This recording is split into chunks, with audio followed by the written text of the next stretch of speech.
Uma escaleta bem feita vai fazer o leitor ficar preso na sua história do começo ao fim e a cada capítulo ficar agoniado do que vai acontecer a seguir. E é ela que você vai aprender a fazer hoje.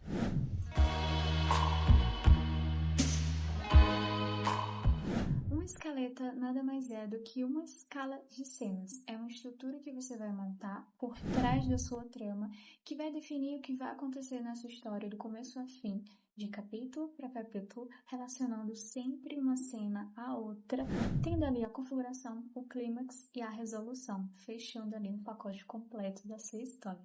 E é ela que a gente vai falar hoje. Se você chegou de paraquedas aqui nesse vídeo, esse é o segundo vídeo de uma série de vídeos que eu tô fazendo, falando o que você tem que fazer até começar a escrever a sua história. No vídeo 1 eu falei as coisas que você tem que fazer assim que você tem uma ideia. Inclusive eu vou deixar o vídeo aqui nos cards. E se você quiser ir lá assistir, é recomendado, né? Para depois você vir pra cá, porque é uma ordem cronológica das coisas. Já no vídeo de hoje eu vou falar sobre a escaleta. Porque depois de você organizar a ideia que você teve, é o momento de definir o que vai acontecer na sua história. Inclusive, deixa eu me apresentar, eu me chamo Yasmin, mas vocês podem me chamar de Yas. Eu sou uma jovem escritora e estou no processo da escrita do meu primeiro livro, inclusive eu compartilho isso lá nas minhas redes sociais. E aqui no canal Yas Bookverse, eu procurei tentar explicar o que eu consegui fazer que tá dando certo para mim, para que outros escritores iniciantes, outros jovens escritores também tenham a oportunidade de escrever as suas histórias. Então, se você gosta desse tipo de conteúdo, vai te ajudar de alguma forma, já se inscreve aqui no canal e ativa as notificações para poder acompanhar os próximos vídeos dessa série. Uma escaleta ela é formada por 3 partes principais: a da configuração, o confronto e a resolução. E cada parte dessa tem as suas especificidades, vamos dizer assim. E eu vou explicar elas passo a passo para que vocês consigam entender.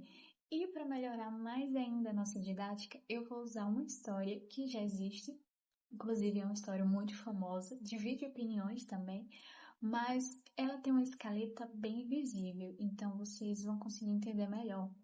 E a história que eu vou usar como exemplo é nada mais, nada menos que Crepúsculo.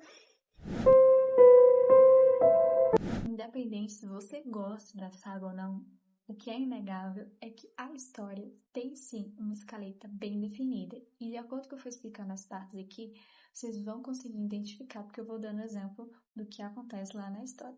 A primeira parte é a parte da configuração, em que a sua história vai ser apresentada para o leitor, vai ter ali a apresentação dos personagens, as primeiras tramas, e ela é formada por 3 partes, né? Esse é o ato 1, que é a configuração, e ele tem 3 partes: a introdução, o incidente inicial e o ponto de virada. E agora eu vou dar o exemplo de cada um deles dentro da história de Crepúsculo. Na introdução, geralmente ali nos primeiros capítulos, vai ter ali a apresentação dos personagens. No caso do filme, né, que eu vou dar exemplo do filme, não vou ser muito específica no que acontece nos livros, é aquele momento ali em que a Bella é apresentada como uma adolescente que está se mudando para Fox, que está se sentindo deslocada, que não queria se mudar. Enfim, você vai conhecer os personagens, que é ela, o pai dela, os colegas ali de turma, enfim. Na segunda parte é o incidente inicial. É quando a vida do protagonista, dos personagens ali principais, muda levemente, alguma coisa acontece. Que no caso do filme de Crepúsculo é quando a Bella conhece o Edward, quando ela conhece ele, quando ela presta atenção ali que ele existe, quando os colegas apresentam ele lá naquela cena, e que ela fica, ué. Ele é meio estranho, meio misterioso, eu quero saber mais. Então, esse é o incidente inicial da história. Então, dentro de uma história, para quem lê, já vai pensar, O que vai acontecer? Quem é ele? Então, esse é o incidente inicial. Depois do incidente inicial, vem a terceira parte do ato 1 ainda, que é o ponto de virada, que é quando as coisas vão começar, digamos assim, sair do controle, vão ficar diferentes. Que no caso da saga é quando ela descobre quem é ele, o que ele é, né, que é aquela cena icônica. eu sei o que você é. Então esse é o ponto de virada. É o momento que o leitor para ali e diz, calma, vai acontecer alguma coisa aqui, eu preciso saber se isso vai dar certo, o que é que vem depois. Então é basicamente isso. Você precisa fazer exatamente igual o filme de Crepúsculo, a saga, enfim? Não.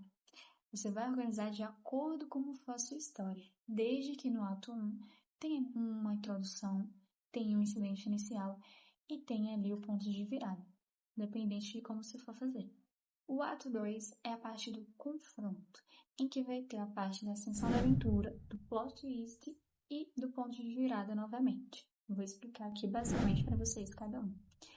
A ascensão da aventura, novamente vou usar o exemplo da saga, é quando a Bella e o Edward, eles começam a enfrentar as primeiras dificuldades.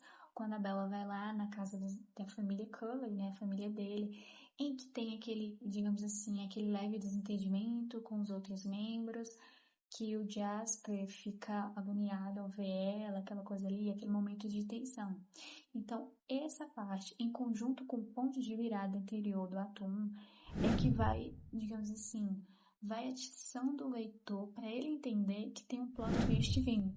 E é por isso que ele vai continuar lendo. Mas, meu Deus, vai acontecer alguma coisa aqui. Eu preciso saber o que é.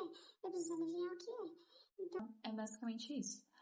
A segunda parte do ato 2, que é o plot twist, geralmente é quando é descoberto o culpado da história, quando alguém é desmascarado, quando acontece alguma coisa, ou também quando os protagonistas entram em um momento de perigo, que é o caso da história, que é quando a Bella chama a atenção do outro vampiro lá, do James, e ele começa a ficar obcecado por ela, aquela coisa toda, e ela começa a correr risco de vida. Isso vai desencadear ali uma várias questões de coisas, né? Porque vai ficar aquela dúvida, o que vai acontecer com ela, o que eles vão fazer para salvar ela. Então, nesse caso da história, esse é o grande plot twist, que é quando todo mundo dá paz, fica assim. Eu preciso saber o que vai acontecer.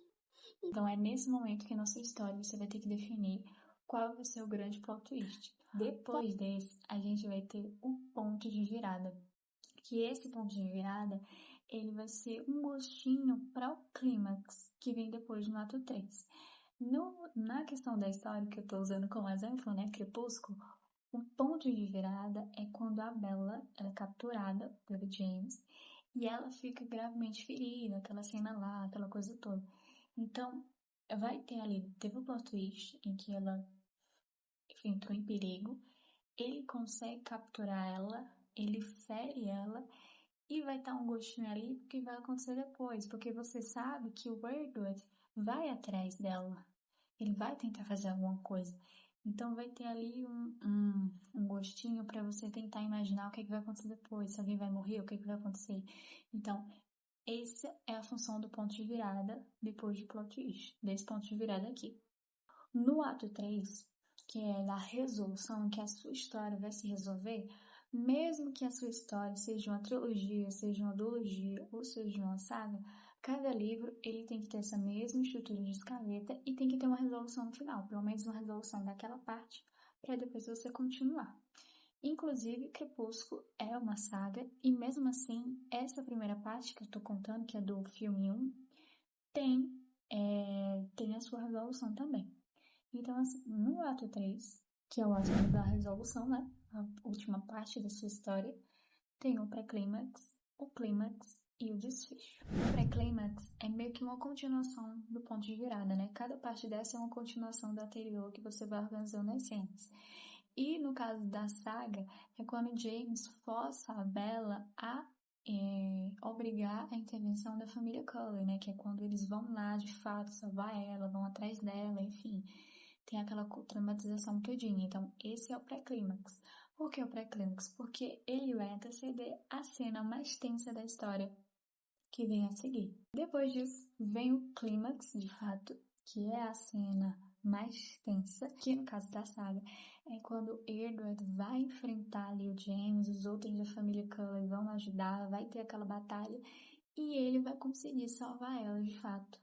Vai ter ali aquela resolução, mesmo com aquele momento de tensão, né? Vai ter aquela parte toda dramática da história. Então, esse é o clímax. Depois do clímax, a gente vai ter finalmente o desfecho da história, que nesse caso é o desfecho dessa parte da saga, que é quando ele, de fato, o James é derrotado, ele morre, enfim.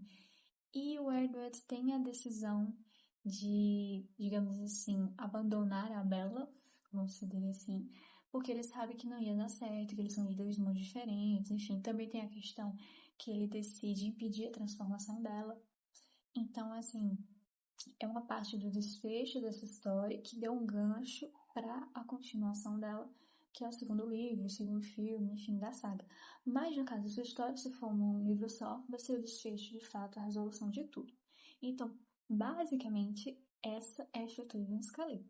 E se você for pegar várias histórias de sucesso que as pessoas amam, ou até divide opiniões, que nem essa que eu falei, vai ter a estrutura da escaleta por trás.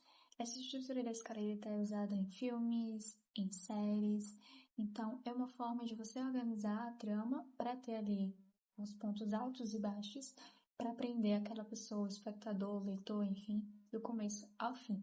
Inclusive, eu vou deixando aqui na descrição outro exemplo para vocês, usando a história de Orgulho e Preconceito, que também é uma história muito conhecida, que vocês vão conseguir identificar melhor também cada parte da escaleta para poder adaptar para a sua história. Depois dessa parte da escaleta, a gente vai definir a ficha técnica dos personagens e, com ela, o estilo de escrita que a gente vai usar. Como assim o estilo de escrita? Se você vai usar primeira pessoa ou terceira pessoa, enfim. Mas isso é um assunto para o próximo vídeo, que você vai ter que se inscrever aqui no canal para poder acompanhar aí esse terceiro vídeo dessa série. Se eu conseguir te ajudar nesse vídeo, se clareie outras ideias, se você com certeza aí tá colocando a sua ideia no papel de fato, né, começando a desenrolar a sua história, também não se esquece de deixar o like nesse vídeo, vai me ajudar bastante para conseguir trazer mais conteúdo para vocês.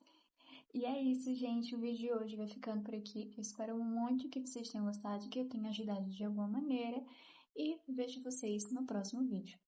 Beijinhos da Yas e até mais!